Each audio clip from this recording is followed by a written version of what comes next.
बिस्मिल्लाहिर्रहमानिर्रहीम। अस्सलाम वालेकुम। मैं उम्मीद करती हूँ आप तमाम लोग खैर वाफ़ियत से होंगे। आज का जो हमारा लास्ट लेक्चर है वो टास्क एनालिसिस पे है। तो टास्क एनालिसिस बेसिकली प्रोसेस है लर्निंग का about ordinary users by observing them in action to understand in detail how they perform the task and achieve their intended goals. हमारा जो task analysis का process है उसका बेसिक मकसद यही है कि जो ऑटिज़म के बच्चे हैं उनको फंडामेंटल स्किल सिखाए जाएं ताकि वो हर एक काम अपना इंडिपेंडेंटली जो है कर सके। टास्क एनालिसिस एक वो मेथड है जो कि अप्लाइड बिहेवियर एनालिस्ट यूज़ करता है ताकि वो अंडरस्टैंड कर सके और मॉडिफाई कर सके एक बच्चे के बिहेवियर को, ठीक है। और टास्क एनालिसिस के बहुत सारे बेनिफिट्स हैं। द फर्स्ट वन ये है कि it is easy to adopt the need of each individual learner. And ये जो टेक्निक है ये मल्टीपल सेटिंग्स में यूज़ होती है। फॉर एग्जांपल आपके क्लासरूम्स में भी यूज़ होती है, घरों में भी यूज़ हो सकती है, ठीक है। और ये जो स्किल है टास्क एनालिसिस की, ठीक है, ये हम एवरीडे लाइफ में यूज़ कर सकते हैं, लेकिन जो प्रॉपर बंदा जिसने महारत हासिल की हुई है वो बंदा इसको यूज़ कर सकता है। जो टास्क एनालिसिस है वन ऑन वन इंस्ट्रक्शन में भी यूज़ होती है और ग्रुप सेटिंग में भी ये स्किल हमारी यूज़ होती है।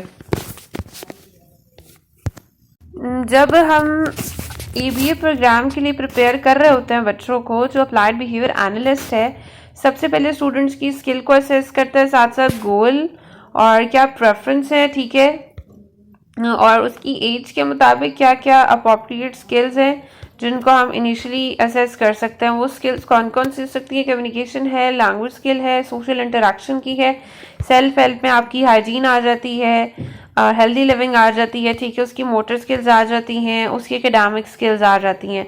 तो basic primary use task analysis का ABA में उसको जो है बेसिक डेली लाइफ की एक्टिविटीज़ उसको सिखाना ताकि वो दूसरों पे डिपेंडेंट ना रहे।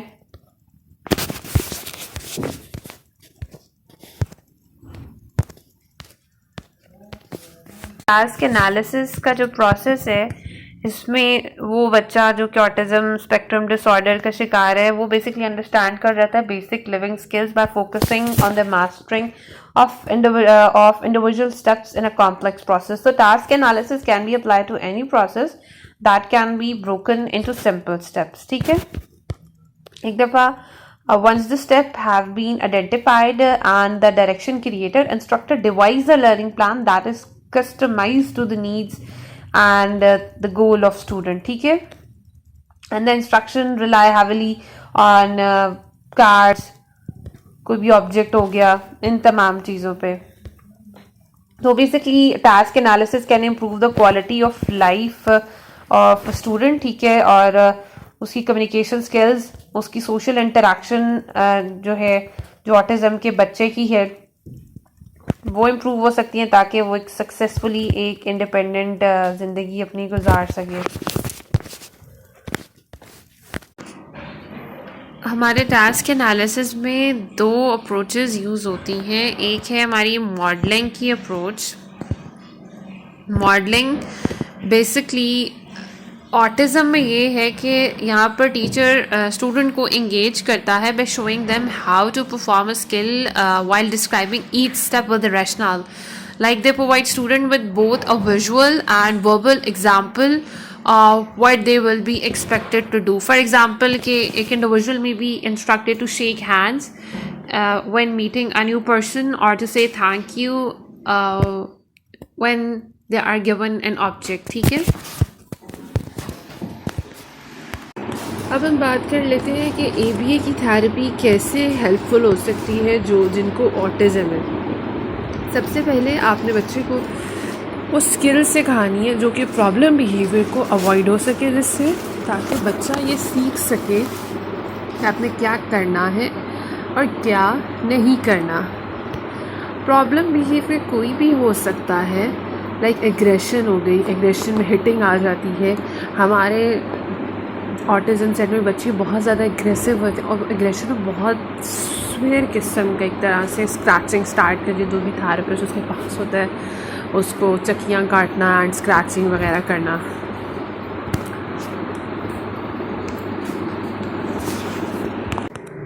हम कैसे ऑटिज़म चाइल्ड को काम डाउन कर सकते हैं? Be just empathetic with them.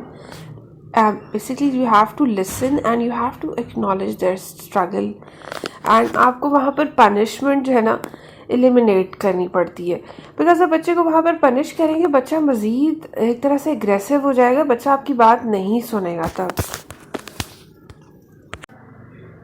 Now let's talk about positive behavior. Positive behavior basically जो भी थेरेपिस्ट है वो बच्चे को इनकरेज करता है कि बच्चा एक प्रॉपर वे में बिहेव करे और जो भी ट्रिगरिंग फैक्टर्स हैं उनको रिमूव करे, और बच्चे ने अगर अच्छा काम किया तो आप उसको जो है रिवॉर्ड करें.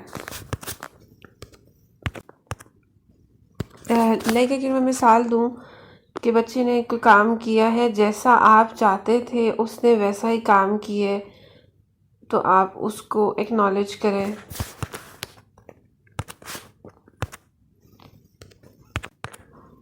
तो पॉजिटिव बिहेवियर सपोर्ट उनके लिए होती है जिनको बिहेवियर डिफ़िकल्टीज़ होती है, लाइक जैसे ऑटिज़म के बच्चे हैं. ये अप्रोच हम उनके साथ भी यूज़ कर सकते हैं जिनको इंटेलेक्चुअल, लर्निंग, डेवलपमेंटल या सोशल डिफ़िकल्टीज़ होती हैं. और इसमें हमारा मेन एम जो है पॉजिटिव बिहेवियर सपोर्ट का यही होता है कि हमने कोई भी जो डिफ़िकल्ट बिहेवियर है हमने उसको रिड्यूस करना होता है. लाइक बहुत ज़्यादा बच्चा हाइपर एक्टिव है, बहुत ज़्यादा एंशियस है, बहुत ज़्यादा हिटिंग कर रहा है, बहुत ज़्यादा बाइटिंग कर रहा है. इसकी बेसिक अप्रोच यही है कि हमने बच्चे को पॉजिटिवली सिखाना है और सोशली अप्रोप्रिएट एक वे सिखाने हैं कि बच्चा कम्युनिकेट कर सके और जो उनको चाहिए है. For example words and communications के साइन सिखाएं ताकि जो भी डिफ़िकल्ट और जो अननेसेसरी बिहेवियर है जो बच्चा चाह रहा है वो अवॉइड हो जाए और जो एक पॉजिटिव आउटकम है वो निकल के आ सके. ये जो हमारा पॉजिटिव बिहेवियर कैसे हेल्पफुल है, बिल्कुल ये हेल्पफुल है. इससे बच्चे की जो एजुकेशनल परफॉर्मेंस है ऑटिज़म के चाइल्ड की वो बेहतर हो सकती है. बच्चे को एक तरह से अपनी बात को कम्युनिकेट करना आ जाता है. बच्चे का जो भी एग्रेसिव और जो सेल्फ स्टिमुलेटरी बिहेवियर है वो बच्चे का रिड्यूस हो जाता है, और जो बच्चे के डिस्ट्रप्टिव बिहेवियर हैं और टेंट्रम्स हैं वो काफ़ी हद तक कम हो जाते हैं. उसके बाद हम बात कर लेते हैं कि हमने बिहेवियर को मेंटेन करना है ताकि हम बच्चे को एक तरह से सेल्फ़ कंट्रोल सिखा सकें. बहुत सारी स्ट्रैटेजीज़ हैं जिससे हम बच्चे की जिसमें इम्पल्स कंट्रोल के इश्यूज़ हैं हम उनको मैनेज कर सकें. सबसे पहला तो ये है कि आपने ट्रिगर को आइडेंटिफाई करना है कि कौन सा ऐसा ट्रिगरिंग फैक्टर है जिसकी वजह से बच्चा बहुत इम्पल्सिव हो रहा है. फिर आपने उस मुताबिक प्लान तैयार करना है ताकि जो इम्पल्स कंट्रोल स्किल है वो एक तरह से इंक्रीज़ हो सके. फिर उसके बाद हम ये कर सकते हैं कि स्टिमिंग बिहेवियर ये इंडिकेट कर सकता है कि क्या चीज़ सेल्फ सूदिंग है जो कि एक यूज़फुल इन्फॉर्मेशन आपको प्रोवाइड कर सकती है एक तरह से इम्पल्सिव ट्रिगरिंग के हवाले से. स्टिमिंग बेसिकली एक तरह से सेल्फ स्टिमुलेटरी बिहेवियर है जो कि आपको हेल्प आउट कर सकता है ताकि एक तरह से बच्चा काम एंड कंपोज्ड फील करे. Stimming basically wide range of behaviour में देखी जा सकती है, लाइक हैंड फ्लैपिंग कर रहा है, फिर उसके बाद दोनों हाथों से अपने ईयर कवर कर रहा है, और कोई भी आप उसको एक्टिविटी करा रहे हो बिल्कुल वो बच्चा जोन आउट हो रहा है. जब आप उसी स्टिमिंग को आप एज अ क्लू देखते हो तो बेसिकली मैं आपको एक तरह से हेल्पफुल इन्फॉर्मेशन प्रोवाइड कर रही होती है ट्रिगर के हवाले से कि कौन सा ऐसा फैक्टर है जो कि इन तमाम चीज़ों के पीछे है. फिर एक तरह से आप एक सपोर्टिव प्लान ऑफ ट्रीटमेंट तैयार कर सकते हो. उसके बाद ये है कि आपको रिस्पॉन्सेस चेंज करने हैं टुवर्ड्स योर चाइल्ड बिहेवियर के. वही रिस्पॉन्सेस अनइंटेंशनली रिवॉर्डिंग भी हो सकते हैं टुवर्ड्स प्रॉब्लम बिहेवियर. जो हमारी ABA की टेक्निक है वो बच्चे की एकेडमिकली, सोशली और सेल्फ हेल्प स्किल में बहुत मददगार साबित होती है. सेल्फ हेल्थ स्किल में लाइक कम्युनिकेशन आ गई, एक बिहेवियर आ गया, और डेली लाइफ की फंक्शनिंग एक्टिविटीज़ आ गई। आपने बच्चे को बेसिक स्किल दिखा दी, खाना कैसे खाना है, ड्रिंकिंग कैसे करनी है, खुद को ड्रेसअप कैसे करना है, ख़ुद को अनड्रेस कैसे करना है, टॉयलेटिंग आप बच्चे को सिखा देते हैं, पर्सनल हाइजीन सिखा देते हैं। बच्चे को आप एक तरह से इतना कम्युनिकेट करना सिखा देते हैं कि बच्चा जो भी उसकी नीड है वो बता सके, कि बच्चा जो अपनी एक्टिविटीज़ और अपना बिहेवियर खुद परफॉर्म कर सके दूसरे की डिपेंडेंसी के बगैर। हम ये के थ्रू बच्चे की कॉग्निशन को एक तरह से बेहतर कर सकते हैं। वैसे तो आपकी जो कॉग्निटिव डेवलपमेंट है एक तरह से जेनेटिक प्रेडिस्पोजिशन है, लेकिन जो लाइक डिसेबल चाइल्ड है, कुछ cognitive skills they are difficult to achieve, but लेकिन एक तरह से एनवायरनमेंट जो है बिहेवियर को इन्फ्लुएंस कर सकता है। सबसे पहले हम नॉलेज की बात करते हैं कि अपने बच्चों को मेमोराइज़ कराना, फिर रिकग्नाइज़ कराना, और बच्चों को कॉमन ऑब्जेक्ट्स के नाम सिखाएं, फिर उसके बाद बच्चों को फिर वो मेमोराइज़ कराएं। आप जब रिपीटिवली करते जाएंगे तो बच्चा जो है चीज़ों को कुछ हद तक कैच कर लेगा। फिर कॉम्प्रिहेंशन में कि क्या आया जो आपने उसको मेमोराइज़ कराई है इन्फॉर्मेशन, क्या उसने वाकई ही वो अंडरस्टैंड की है कि नहीं की। और उसके बाद जो भी आपने उसको कोई भी स्किल सिखाई है कि उसको अपने नेचुरल एनवायरनमेंट में किस तरह से एप्लीकेबल बनाना है, उस जो मेमोराइज स्किल आपने उसको सिखाई। उसके बाद हमने चीज़ों को एनालाइज करना है। लाइक के बच्चे ने एक किताब के सफ़े से एक छोटी सी इंफॉर्मेशन ले ली, ठीक है, और वो उसी के बारे में एक्सप्लेन कर रहा है, ना कि पूरे जो भी उस पेज पे जो भी इंफॉर्मेशन है वो उसने उसको फुल ऑन गैदर नहीं किया।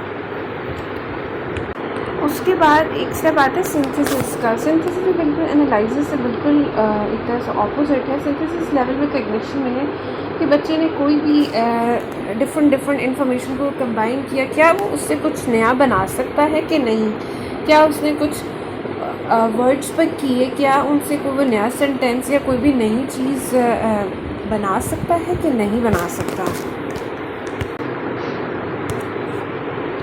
हम कैसे बच्चे की कॉग्निटिव एबिलिटीज़ को इंक्रीज़ अप कर सकते हैं, लाइक ऑटिज़म। आप बच्चे को शेप्स एंड कलर्स के बारे में बताएं, फिर उसके लाइक रेगुलरली आप इन एक्टिविटीज़ को रिपीट करें ताकि बच्चा एक तरह से इन चीज़ों को मेमोराइज़ कर सके। आप डिफरेंट टॉयज़ रख सकते हैं डिफरेंट शेप्स के, फिर उसके बाद बच्चे को आप कहें कि बेटे आपने ये शेप्स आइडेंटिफाई करनी है। फिर उसके बाद आप ये एक्टिविटी परफॉर्म कर सकते हैं लेकिन toys but with different colours. इससे एक तरह से बच्चा इंफॉर्मेशन भी लर्न कर रहा है, लाइक अबाउट शेप्स, उसको कैसे आइडेंटिफाई करना है, अबाउट कलर्स, और एक तरह से बच्चे की मेमोरी भी